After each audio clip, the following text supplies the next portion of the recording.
Dan, how much better does it feel right now, a couple days out from weigh-ins, than it did the last time in London? Uh, world's changed. So it's not like anything. It's not the weight or anything like that. It's just everything's changed. Going over there, I travelled to London by myself, and now with 40, 50 guys standing outside. So it's a whole different playing field. Does it feel like, what's the difference in the mentality there when you have so many people you're close to? I'm sure the comfort level is just worlds apart, right?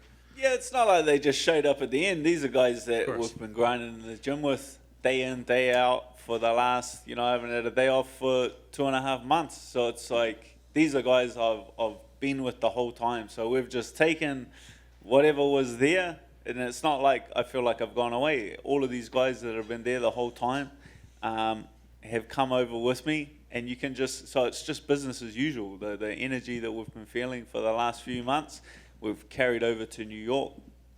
And the last couple of years, as you kind of alluded to, being a bit of a crapshoot, with just everything that's going on. So do you come in here just like dismissing everything that's happened, in the recent fights, and just say, this is going to be my proper version of myself going into this fight? Definitely don't dismiss any of that. I definitely feel like I learnt from all of those things. Said it before. These are not mistakes that, these are holes in my game that have been there the whole time, but they've been covered up by incredible coaching and incredible preparation, being surrounded by the best team in the world. So when you take that away, these are like flaws in my game that were shown. So now to have processed those kind of things, fixed those holes, improved myself as a fighter and a martial artist, and then to reintroduce incredible coaching, to reintroduce phenomenal preparation back into it, and I feel so much better as a fighter because of those challenging circumstances. Do you feel like the matchup with Claudio is kind of a good test to see how far you've come as far as some of those holes that you feel like have been fixed a bit? 1,000%. I feel like this is the perfect fight. This is the right fight. After a couple of losses, questions start to get asked by people.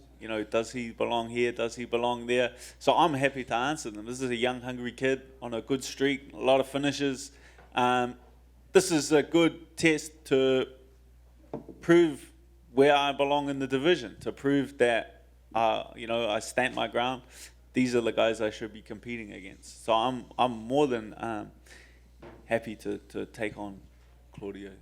And last thing from me, when you fight like a leg lock guy, knee bar guy, kind of like him, who's got a bit of a specialty in that regard, how do you kind of go through the steps of those positions? Because we know with submissions like that, it's the snap of a fingers from you may feel you're okay to your knee's gone or something like that. So how do you kind of navigate that, and how you work through those positions if it happens to get there? Yeah, that all comes down to preparation. That all comes down to the training and preparing for those things. Those are positions that I've obviously run through in the gym a few times and repeatedly. So yeah, I'm more than happy with how preparation went, and I'm more than comfortable regardless of where the fight goes. Dan, over here. Claudio was in here earlier, and he said that given that he's had all the success with the knee bars recently, that this is the point in his career that he might have to change some stuff up because now people are expecting it and they'll look for it. So have you prepared for maybe him coming out differently in this fight at all, knowing that he knows that what's coming? It's like a weird talk. He knows that you know that I know that we know. It's yeah, of course I'm not going to think that he only has that. He's looking better and better on the feet. He's a well-rounded fighter, and you reach a certain level where you have to show the depth in your game. You can't just everyone's a killer on the come up. That's just a fact. But once you get to that top 5, top 10, that's where the difficulty lies, and staying consistently at that level for a longer period of time. That's where you need that depth and experience within your game. And Brad's also fighting someone that's a high-level grappler too. Did you do anything specifically together in camp to prepare? Because you're like Izzy's fighting a striker, you guys are fighting grapplers essentially. I would say Claudio and Brad's opponent are two very different styles of fighter. So yeah, we've got, like, that's the beauty of being from our gym, that we've got, you know, hundreds of people to choose from, that we can, you know, my coaches can select the right people for the right thing. So it's not like, definitely been pushing hard with Brad in the gym every single day, but it's not, different opponents. And finally, I've been asking all the fighters at Media Day, this might be Frank Edgar's last fight in his MMA career. So were you a fan of Frankie coming up, and did you have any favorite memories of Frankie Edgar? Yeah, big fan of Frankie. I feel like, I feel it's a special moment to be a part of, that we get to witness his final fight in, New York, close to home for him.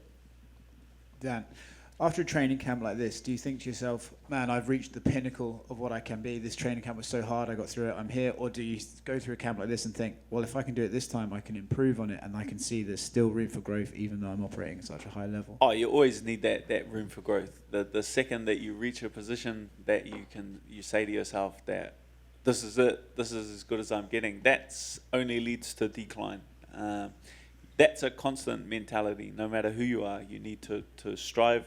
And it's what our coaches demand from us. They don't strive a good performance. They don't strive a great performance. They demand a perfect performance. That's the only thing that's going to make them happy. So that goal of perfection needs to constantly be there. Obviously, this camp has been what it is, and you guys are in the environment you're in. Is it like only now can you truly appreciate how crazy hard you had it the past 12 months or whatever during the pandemic, and how hard it was for you to train with the cops and everything? Yeah. That's pretty much how it went down. Yeah. I think we all took it for granted. Everyone in the world took how we were living for granted. And especially me, I thought the gym would always be there. I thought, you know, my coaches would always be there. I thought my training partners would always be there. And then to have those restrictions in place that take them away makes you truly appreciate how important and how integral those people are to my success. So that's why I've just invested so much, you know, and I know how important all of these people that are around me. Like everyone here, there's a lot of people, but no one's here for no reason. These are all guys that have sacrificed time away from their families and put their bodies on the line to help me prepare for my goal. So that's why I'm so focused on doing a good job. Dan over here.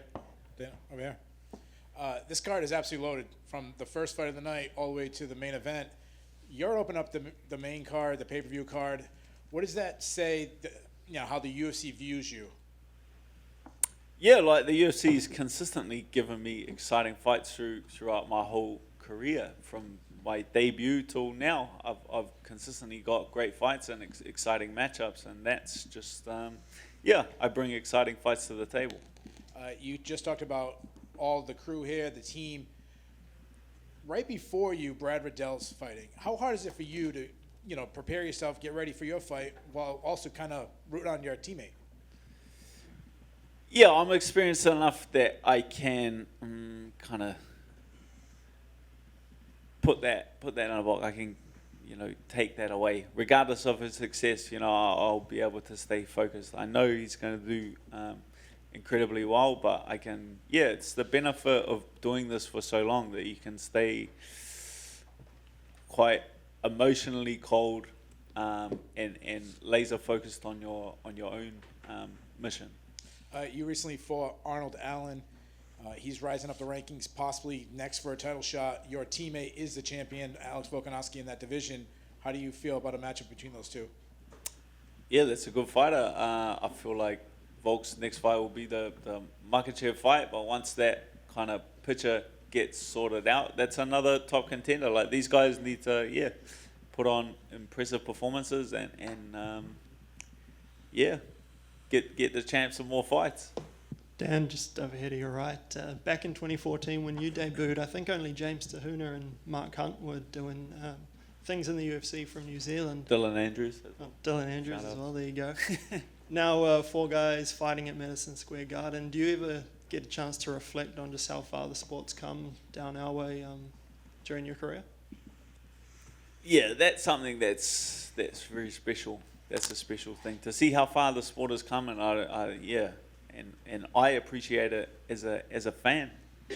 You know, when I first started following the sport, there was no one, you know, from New Zealand competing in the UFC. So when I first started seeing James DeHuno got a UFC contract, Mark Hunt got a UFC contract, that kind of flicked the switch in me that, oh man, it is possible.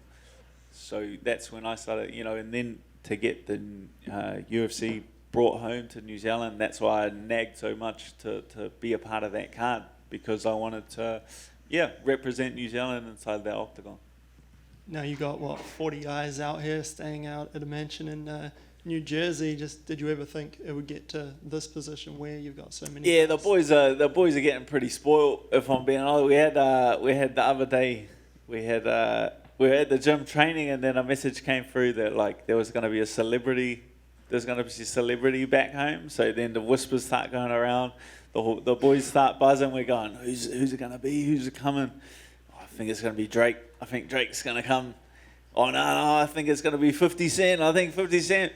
One of the boys reckons, The Rock's going to come cook us pancakes. I reckon it's going to be The Rock cook us pancakes. Mariah Carey's coming. Like, the boys are getting steamed up. Anyway, they go, you guys hang back, and then like Israel will come in and meet the celebrity, and you guys will stay back. We get there, the boys go rolling in. Frankie gets to the front and goes, "Where's the celebrity?" We look, and there's that bloke standing there with the picture. I saw the Instagram going up, and he I can't remember his name. He did like the art. I walk in behind him and go, "It's just a picture." I was like, where is it? But I was thinking, later that night, how spoiled are the boys that we thought The Rock was going to come in and cook us breakfast. That's how sport we are, you know. We're doing well. We're doing well. Mansion life's good. Hey Dan, over here. Just to piggyback on that, how big is teamwork in this camp? Over here, yeah. I was searching. Nice jacket, by the way, man. Looks toasty. I'm going hunting. Yeah. So how big is teamwork? Because, you know, your last fight, you kind of went on, not on your own, but you talked and said you were doing your own thing, kind of going against the advice of your coaches. So how's it feel now? Do you feel like everyone's in sync, and do you feel like you're in sync with everyone else? Oh, I definitely feel like everyone's in sync. This camp, I'm sure Israel's spoken about it. We reached a new level, and that can only come by being in it together and all pushing each other in that same direction. That's pretty much all I had, man. Jackson. Yeah. Dan, back center here. Right here. Gotcha. How relieving does it feel to not have to cut that extra 10 pounds to go down to featherweight anymore? I must be a bit mad because I can convince my body, my mind is so much stronger than like my body. I can convince it that something's easy if I if I do the right thing. So if you put me on a lie detector, like at the time, how do you feel? I will tell you I feel the best in the world. You know what I mean? When it comes this close to the fight, it's such a mental game, and you need that such strong mental fortitude that you can just blindly have it. So this close to a fight, I could be walking down the street and get hit by a car and break my arm. I'm still gonna tell you that I feel incredible, but I actually do feel incredible this time. But just mind over matter. Everything you can convince yourself, anything's easy. Thanks, Dan. Right here, Dan. How you doing? Stan the Man from Medicine the Man. Did you do anything different to prepare for this fight? You know, the last two fights didn't go your way, and now you have a specialist. Did you adjust your training at all? Scooby was helping me out. He's a leg locker at the gym, and he's been in camp with me, helping me out. So it's something that's definitely been ticked off and accounted for. Okay. And now I heard you mention before that Volkanovski's probably going to be fighting Islam next. Most likely you've shared the ring with Islam, you got ready for a fight versus Islam, and you've also spent a lot of time training with Volkanovski. What could you give us maybe that you've seen from Volkanovski that might give him, the ability to overcome Islam? Yeah, that's a hard man to hold on the deck. Like, he's a very, very stocky young man, and I don't see him getting held down. That's just one thing. I've never seen it, and I don't anticipate it happening. So I essentially think it's going to be a striking fight. So everyone can decide how they think that one's going to play out. And then even this card is kind of loaded with a lot of people that have kind of cross-trained with the Hickman brothers a little bit. So I asked Whaley it. I like to stir the pot a little bit between the brothers. Which one's your favorite, Franco or George? My favorite Hickman brother, I'm leaving, brother. I'm Gun to leaving. your- I'm gun to your flipping it. head, you I'm gotta flipping. choose. I'll take the bullet. Thank you.